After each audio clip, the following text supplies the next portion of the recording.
You set my daughter on fire. You put her in the woods. Just treated her like she was nothing when she was well-loved and still well-loved. Her mother, Lois Lomax, spoke at Thursday's vigil and called for whoever killed her daughter to come forward. Lomax's sisters also had strong words. It doesn't matter who you are and what you know. Any little piece of information helps my family. My family is hurting. We are broken. We are devastated. We are upset. And we just really want answers from my sister. Memphis police say Lomax was last seen by her boyfriend around 5 a.m. on Labor Day. We deserve to know what's going on. We deserve to know why. And we deserve to know that these people need to be in jail. She needs justice.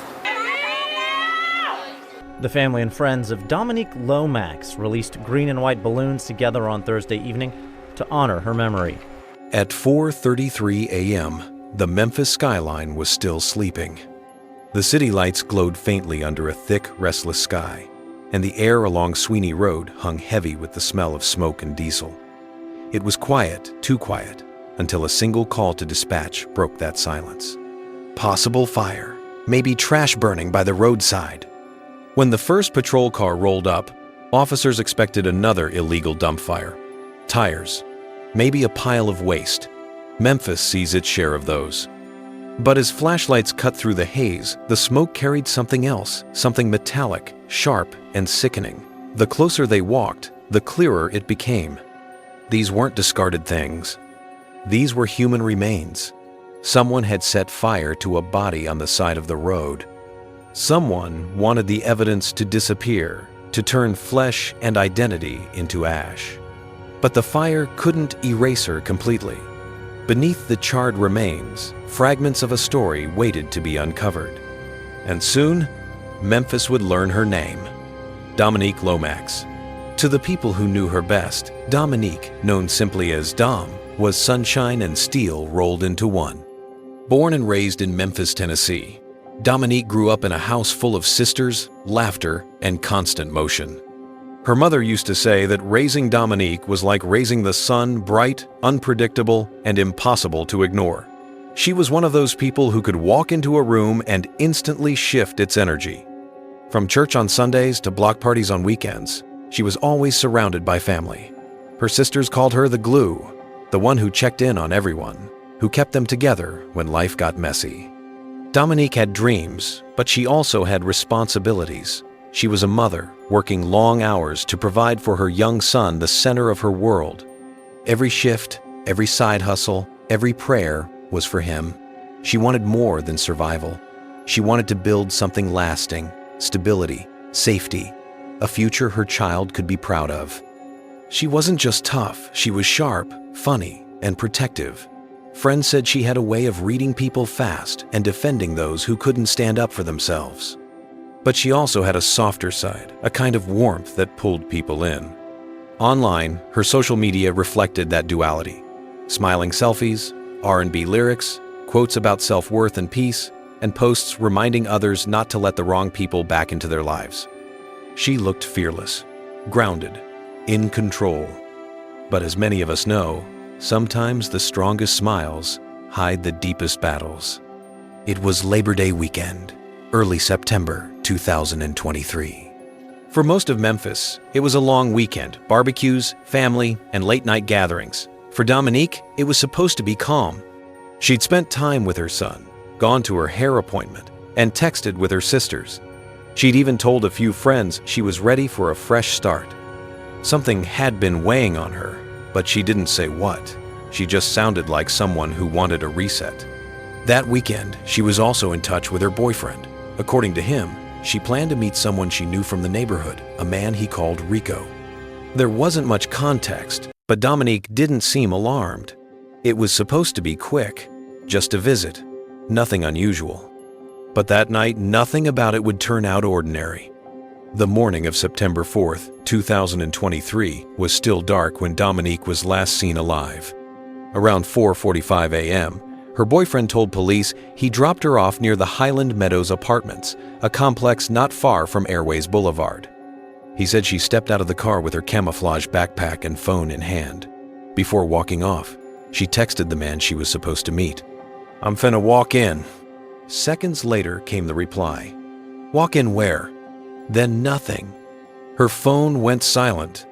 No more messages, no calls, no location pings. There's a city on our back with pride, but you know, everything that really come with it, we sometimes just not prepared for. Deontay Russell says the day that his sister disappeared, he was at his new home in Atlanta, scrolling on Instagram when he noticed a post for a missing person from Memphis. So I just read what it was saying, and then I saw the last name, and I looked up, and it was my sister. So I was like, man, it's crazy, and I just stopped everything I'm doing. Deontay called his little sister. According to Memphis police, 27-year-old Dominique Lomax was last seen on September 4th. They say the last known person to see the young woman was her boyfriend. In a police report, Dominique's mother said the boyfriend told her he dropped her daughter off at Highland Meadows Apartments to meet another man.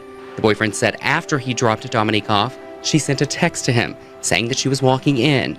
He asked her where, and then communication stopped. Dominique's sister went to the apartments to search. She called Dominique's phone and says a man answered. He told her he found the phone while he was outside doing yard work. By sunrise, Dominique's family expected their usual text or morning call. It never came. By afternoon, her sisters were worried. Calls went straight to voicemail.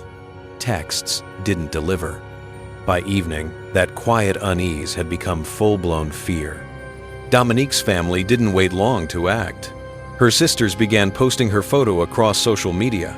A bright smile under the caption, "Missing. Please help us find her." Friends shared it instantly. She was just online.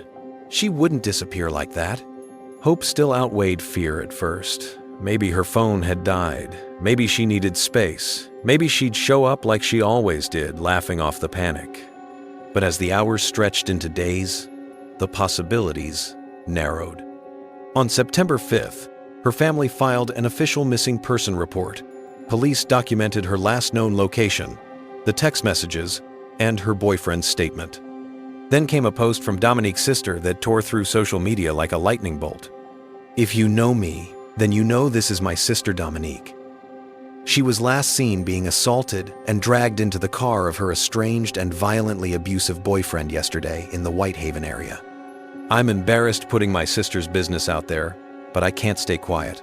Please help us find her." The post was raw, emotional, desperate, and viral. Within hours, it had been shared hundreds of times. Strangers began tagging Memphis news outlets, demanding attention. But just as hope reached its breaking point, a different kind of call came in. In the early hours of September 6th, at 4:33 a.m., Memphis police received a report of a roadside fire near East Holmes and Sweeney Road. It was a quiet, industrial area near the airport warehouses, trucking lots, long stretches of emptiness. Firefighters arrived within minutes, extinguishing the blaze quickly. But as the smoke lifted, what they found wasn't garbage or tires. It was human. A body burned beyond recognition. Detectives were called in immediately. The area was sealed off, the smell of fuel still hanging thick in the air. Even seasoned investigators paused because fires like this aren't random, they're intentional. Someone wanted this person gone. And as they searched the ash for anything recognizable, jewelry, clothing fragments, DNA, they began forming a timeline. The missing woman reported just 24 hours earlier, the same general vicinity, the same hour she was last seen alive. It didn't take long for the dots to start connecting. The medical examiner would later confirm what Dominique's family already feared. The body found, burned along Sweeney Road, belonged to 7-year-old Dominique Lomax. The news hit Memphis like a wave of grief and anger. Friends and family gathered at her mother's home, lighting candles and replaying the moments that led here. Her sisters couldn't comprehend it, how someone so full of life, someone who fought to build something for her son, could be reduced to ashes on the side of a road. Her name began trending locally. Not because she was famous, but because her story struck a chord. Another young black woman, gone. Another mother, silenced. Another family left demanding justice. Detectives began piecing together the timeline minute by minute. They revisited the last confirmed sighting, Dominique stepping out of her boyfriend's car around 4:45 a.m. They pulled surveillance footage from nearby gas stations, apartment complexes, and traffic lights. Forensic teams examined her phone records, the messages, the tower pings that stopped suddenly just after that last text. The focus shifted quickly toward the people closest to her, especially her boyfriend, whose story had gaps that raised questions. Why had he dropped her off in an unfamiliar area? Who was Rico, the man she was supposedly meeting? And if she'd been assaulted earlier, as her sister claimed online, why wasn't that part of his account? Investigators also learned about Dominique's past relationship marked by turbulence, jealousy, and alleged abuse. Friends recalled late-night calls where Dominique expressed fear but brushed it off. She didn't want to be another statistic. Now, she was one. Fire destroys almost everything, but not everything. Forensic teams recovered partial DNA evidence from beneath the charred remains, enough to confirm identity and, potentially, trace foreign material. They also found traces of accelerant consistent with gasoline. Investigating a deadly fire tonight. This fire was reported about 4:30 this morning at Sweeney Road near Holmes. After crews extinguished the fire, police say they found human remains. So now, police are investigating this case as a homicide. Anyone with information should call Crime Stoppers 901-528-CATCH. Nearby, tire tracks in the dirt hinted at a vehicle that had stopped briefly before the fire was set. Security cameras from a business just blocks away showed a dark-colored sedan passing around the same time. Detectives started cross-referencing those details with known associates. By now, the case had become a homicide. A young woman missing less than 2 days had been murdered, burned, and abandoned like debris. Dominique's family was shattered. Her mother described the pain as like breathing through broken glass. Her sisters couldn't sleep. Every post online became a mix of heartbreak and fury. They spoke to reporters, demanding transparency, pushing the police not to let her case fade like so many others. Her community rallied, vigils were held, candles flickered across Memphis corners where people prayed aloud for her son, for her mother, and for justice. Dominique's story became more than personal, it became symbolic. Of the women who call for help and are dismissed, of the relationships that turn dangerous quietly, of how love can sometimes walk hand in hand with fear. Online, her final posts took on new meaning. Screenshots circulated, self-affirmations about protecting her peace, cutting ties, learning her worth. Posts that once felt like casual motivation now read like warnings. One caption read, "When I say I'm done, believe me this time." Another said, "Some people love you until you stop letting them hurt you." True crime followers across platforms dissected every detail, her photos, her messages, her last movements, YouTube channels, podcasts, Reddit threads, all asked the same haunting question. What really happened between the moment she said, "I'm finna walk in," and the moment the fire started on Sweeney Road? Dominique's case is not isolated. In the US, thousands of women vanish every year. Many of them, especially women of color, receive little to no national coverage. Her story forced conversations about domestic violence, police response, and community protection. In Memphis, local advocates began organizing safety meetups and resource drives in her memory. Because behind every headline is a pattern, and behind every pattern is a person like Dominique trying to survive it. As the investigation continued, whispers turned into leads. Witnesses came forward describing a car matching the boyfriend's around the scene hours before the fire. Digital data placed his phone in the vicinity of Sweeney Road that same night. The puzzle pieces began to fit, though official charges would take time.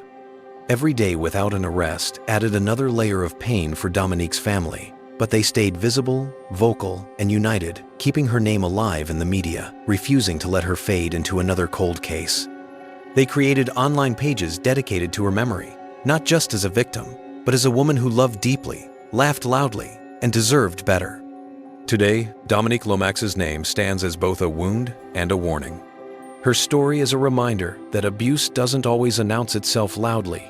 It often hides behind familiarity, apology, and routine. It's a reminder that when someone says they're scared or ready to leave, that moment matters. For her family, justice will always mean more than a conviction.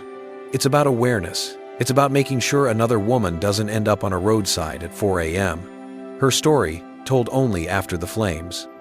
Dominique was more than a case file. She was a daughter, a sister, a mother, a friend.